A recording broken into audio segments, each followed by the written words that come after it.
যতদিন পর্যন্ত তার চুল সোজা না হবে ততদিন তার ক্রাশ কখনোই তার দিকে নজর দেবে না। তাই সে যেকোনো ভাবে তার কোঁকড়ানো চুল সোজা করতে চাইতো। সে অনেক চেষ্টা করেছিল কিন্তু তবুও তার চুল সোজা হচ্ছিল না। একদিন সে যখন ক্লাসে বসেছিল তখন তার এক বান্ধবী এসে বলল লুসি তার চুল সোজা করে ফেলেছে। এটা শুনেই মেয়েটা দৌড়ে লুসির ক্লাসে চলে যায়। লুসির সোজা চুল দেখে সে অবাক হয়ে যায়। লুসি হাসতে হাসতে বলে, আমি শহরের নাম্বার 1 সেলুন থেকে চুল স্ট্রেট করিয়েছি। মেয়েটা সেলুনের ঠিকানা জিজ্ঞেস করে, কিন্তু যখন সে জানতে পারে সেখানে চুল স্ট্রেট করতে 2000 টাকা লাগে তখন সে হতবাক হয়ে যায়। বাড়ি গিয়ে সে তার সব সঞ্চয়ের টাকা বের করে, কিন্তু টাকা গুনে দেখে তার কাছে 1000 টাকাও পুরো হয়নি। তখন গিয়ে সে তার সব সঞ্চয়ের টাকা বের করে, কিন্তু টাকা গুনে দেখে তার কাছে 1000 টাকাও পুরো হয়নি। তখন তার মনে হয় হয়তো তার চুল কোনোদিনই স্ট্রেট হবে না। একদিন হঠাৎ একটা অলৌকিক ঘটনা ঘটে। যেই সেলুন থেকে সে চুল স্ট্রেট করাতে চেয়েছিল সেটা তার এক ক্লাসমেটের মায়ের ছিল। পরের দিন সে তার সেই ক্লাসমেটের সঙ্গে সেলুনে যায়। ছেলেটির মা হেসে বলে, আমার ছেলের পা পুরোপুরি ঠিক না হওয়া পর্যন্ত তুমি যদি তার যত্ন নাও তাহলে আমি তোমার চুল ফ্রিতে স্ট্রেট করে দেব।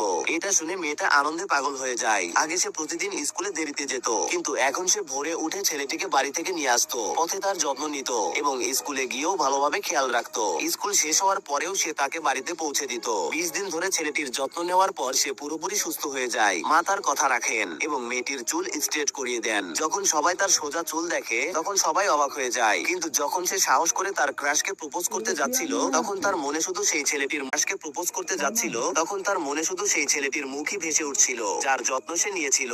যত্ন নিতে নিতে সে আসলে তার প্রেমেই পড়ে গিয়েছিল। শেষ পর্যন্ত সে তার ক্রাশকে কিছু না বলেই সেখান থেকে চলে যায়।